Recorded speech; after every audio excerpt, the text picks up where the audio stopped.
OPC company पहले समझते हैं। ओपीसी कंपनी क्या होती है। जैसा कि हम लोगों ने डिस्कशन इस पे किया हुआ है ऑलरेडी, तो दो तीन चीज़ें मैं और समझाता हूँ, फिर आपको स्मॉल कंपनी समझाता हूँ, फिर आपको इस पूरे लेक्चर में हमें समझ आ जाएगा कि स्मॉल कंपनी और वर्क पर्सन कंपनी में क्या डिफरेंस है। राइट, चलो। ओपीसी कंपनी का मतलब, ये नया एक तरीके से अमेंडमेंट आई कंपनी में, नया प्रोविज़न डाला गया कि अगर आप सिंगल पर्सन हो तो भी आप एज अ कंपनी ऑपरेट कर सकते हो, क्योंकि हमें पता है प्राइवेट कंपनी और पब्लिक कंपनी में minimum number of members required हैं। तो अगर एक सिंगल इंडिविजुअल चाहे तो वो भी कंपनी खोल सकता है। उस नेचर ऑफ कंपनी को हमने स्टेटस दिया वन पर्सन कंपनी। राइट, उसको हम क्या बोल रहे हैं, वन पर्सन कंपनी। अब वन पर्सन कंपनी में क्या है, only one director should be there. One person company में क्या होगा, सिर्फ एक ही डायरेक्टर होगा। ठीक है, उस ओपीसी कंपनी में शेयर होल्डर कितने होंगे, one share holder should be required to start OPC, person should be Indian citizen and resident in India. और शेयर होल्डर कितने चाहिए, वो भी एक ही चाहिए। पर्सन शुड भी क्या होना चाहिए, वो रेजिडेंट ऑफ इंडिया होना चाहिए, यानी कोई बाहर का पर्सन इंडिया में आके ओपीसी नहीं खोल सकता। नॉमिनी कौन होगा शेयर होल्डर का, अगर वो शेयर होल्डर कोई नॉमिनी देना चाहता है तो वो भी रेजिडेंट ही होना चाहिए। और कंप्लाइंसेस क्या है, कंप्लाइंसेस बहुत कम है, यानी ओपीसी कंपनी को compare to other class of company, public private foreign company में कंप्लाइंसेस बहुत ही कम है। राइट, तो एक तो ये हमारे कैरेक्टरिस्टिक्स पढ़ लिया ऑफ ओपीसी कंपनी। अब अगर आप ओपीसी कंपनी खोलते हैं तो इसमें कुछ हमें जो है लिमिटेशन देखने को भी मिलती है। लिमिटेशन देखने को क्या मिलती है, देखो आप, पहली बात तो इसमें आप किसी माइनर को आप नॉमिनेट नहीं कर सकते। हमने अभी पढ़ा कि मैं किसी फॉरेन रेजिडेंट को नॉमिनेट नहीं कर सकता, और दूसरा मैं किसी माइनर को भी यहाँ नॉमिनेट नहीं कर सकता। पहला पॉइंट ये हो गया। देखिए, ओपीसी कंपनी एक एडवांटेज जरूर दिया गया है, लेकिन इससे आप ज़्यादा एडवांटेज, ज़्यादा बड़े लेवल पे आप इससे एक्सपेंशन नहीं कर सकते। राइट, तो इससे पहली बात, हम नॉमिनी को माइनर को नॉमिनी नहीं कर सकते। OPC can not be incorporated converted under section 8 company. मतलब सेक्शन 8 कंपनीज वो होती हैं जो चैरिटेबल पर्पस के लिए काम करती हैं, जो वेलफेयर के लिए काम करती हैं, तो आप उसके अंडर रजिस्टर्ड नहीं हो सकते। ओपीसी को आप सेक्शन 8 कंपनी नहीं बना सकते, यानी वेलफेयर के लिए आप इनकॉर्पोरेट नहीं कर सकते। दूसरी बात है, OPC company non banking financial investment में काम नहीं कर सकती, यानी ओपीसी कंपनी को हम एनबीएफसी वाला काम नहीं देंगे, करने देंगे। और जो मेन चीज़ है वो है लिमिट। ओपीसी कंपनी तभी तक ओपीसी का स्टेटस रख सकती है जब तक उसकी पेड अप कैपिटल 50 लैक्स और टर्नओवर 2 करोड़ रुपीस तक है।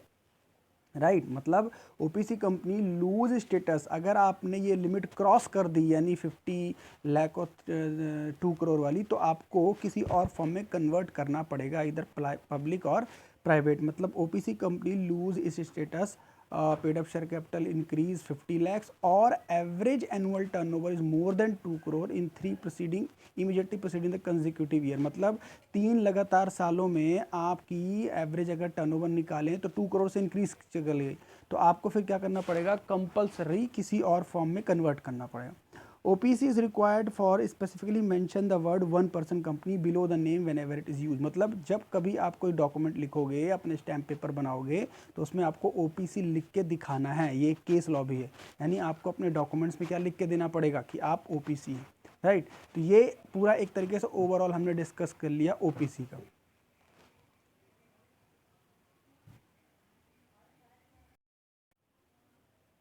चलिए, तो अब बात करते हैं स्मॉल कंपनी क्या होता है। स्मॉल कंपनी भी एक स्टेटस है, मतलब आप कोई कंपनी में काम कर रहे हैं और अगर आप एक लिमिट के अंदर हैं तो उसको हम आपको स्मॉल कंपनी का स्टेटस भी दे सकते हैं। तो देखने वाली बात क्या है, स्मॉल कंपनी कब आप कहलाते हो, तो इसमें लिखा हुआ है small company is not defined. पहली बात तो एक्ट ने स्पेसिफिकली 56 में इसको नहीं बोला गया था, लेकिन 2013 ने एक हमें लिमिट बताई, एक डेफिनेशन दी 285 में। उसने बताया कि स्मॉल कंपनियां वो कंपनियां हैं जो लिमिट के अंदर आती हैं, लेकिन इंपॉर्टेंट चीज़ ये है अदर देन पब्लिक कंपनी लिखा हुआ है। मतलब पब्लिक कंपनी की चाहे भले इस लिमिट के अंदर आ जाए, उसको हम स्मॉल कंपनी का स्टेटस कभी नहीं दे सकते। राइट, तो वही कंपनियां पब्लिक कंपनी के अंदर आ जाएंगी जो इस लिमिट में फॉल कर जाएं। तो पहली लिमिट क्या है, अगर किसी कंपनी की paid up share capital does not exceed 50 lakhs और such higher amount as may prescribe which shall not be more than 5 crore. मतलब अगर आपकी paid up share capital 50 lakhs तक है, 50 लाख से इंक्रीज नहीं करती, तो आप स्मॉल कंपनी माने जाएंगे।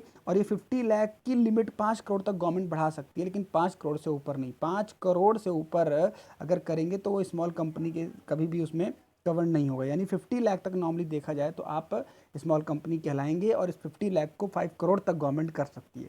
टर्नओवर अगर देखी जाए तो लास्ट फाइनेंशियल स्टेटमेंट में आपके प्रॉफिट लॉस अकाउंट में 2 करोड़ और such higher amount as we prescribe और दैट इज 20 करोड़। मतलब अगर आपका पीएनएल देखा जाए तो आपकी टर्नओवर 2 करोड़ से एक्सीड नहीं है, 2 करोड़ से एक्सीड नहीं है तो आप पब्लिक स्मॉल कंपनी कहलाएंगे और इस टर्नओवर को गवर्नमेंट कितना बढ़ा सकती है, 20 करोड़ तक, उससे ऊपर नहीं।